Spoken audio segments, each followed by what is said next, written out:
Good evening.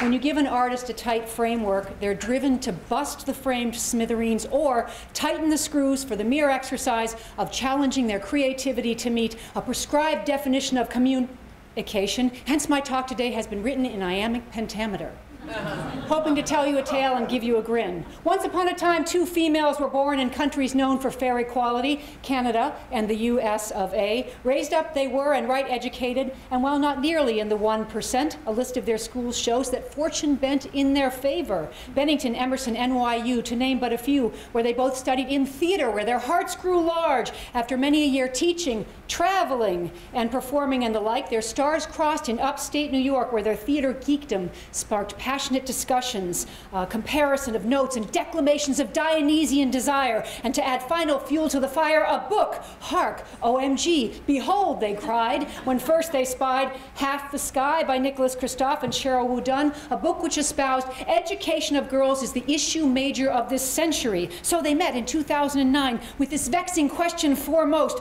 what do we do to create opportunity for both the female theater artist and women and girls world over who need a lift, a gift from those of us who have so much? We know, WAM, WAM Theater. The world needs another 501c3. We'll dedicate ourselves part-time to this unique double philanthropy. We'll do 2 plays a year and rent a place, and each time, each show, a percentage of proceeds will go to a beneficiary that helps women and girls here and abroad. This idea may be, shall we say the word oft used when women step out and try something new, crazy.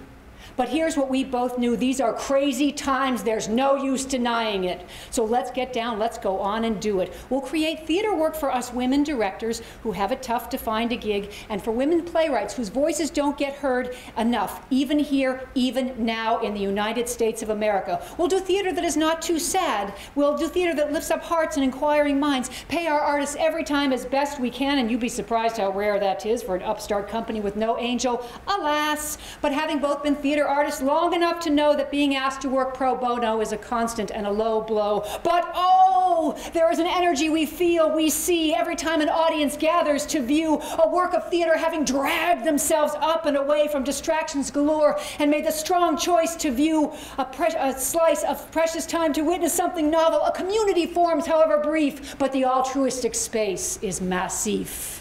Kickstarter gave us a platform, so we shot a video and put it out there. 3,500, please, cried we, and getting just a tad bit more. We're off to the races and headed towards our first big work, Sarah Ruhl's melancholy play. Stunning writing by one of America's best on love at first sight and America and our amygdalaliness.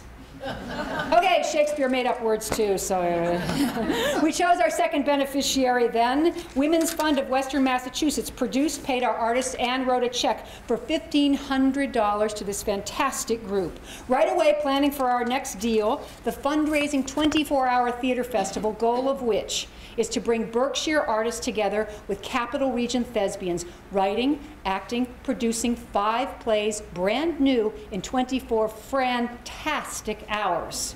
Now, this is big fun. You must understand, stretching our creativity like taffy.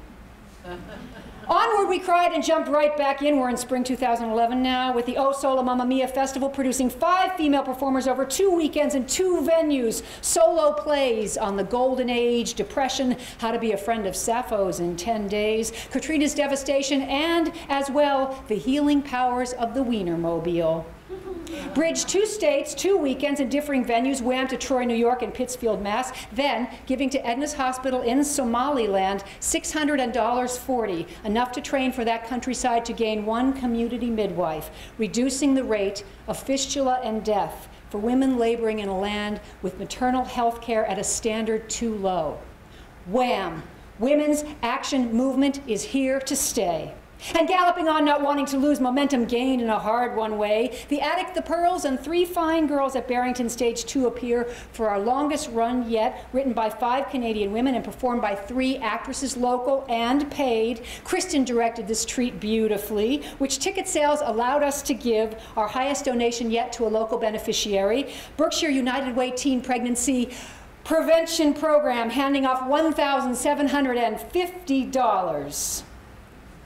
Social media and relentless posting on Facebook, Twitter, and the like allowed us to successfully complete 2011's 100 by 100 campaign, meaning WAM exceeded our fundraising goals for the year and continued to plan our season ahead. In Lenox, we invite you to see the 24-hour theater festival Redux with 50 artists meeting at Shakespeare & Company on April 14th. In August, come see us create for you as company in residence at the Word by Word Festival, a fine and new workshop piece of theater which concerns the impact of technology on women. Facebook, Twitter, smartphones, our second brain, helping us, hurting us, a boon or a bane. And in the fall, we bring you the Old Mezzo, a meditation on the political awakening of a great opera singer. I like that part. By Berkshire resident playwright Susie Dworkin, whose work is strong and groovy. Final statistics to leave you with, we brag over 1,000 audience members have seen our events. Our donations have now to organizations here and abroad reached pretty near $5,000. We've worked with over 100 theater artists and proudly say just over 80% have been female. Education, opportunity, and bettering the lives of women and girls here and abroad continues to be our thrill, along with creating the best theater work that meets the needs of our bill. But before I depart and risk the malign of leaving you with a poor, tragic rhyme, a humble thanks to you for turning your ears to the tale of two who set aside fears and founded a double philanthropy to celebrate our potential as community. Now indulge me that chance for one last cram. Remember it, think on it, wham, wham, wham!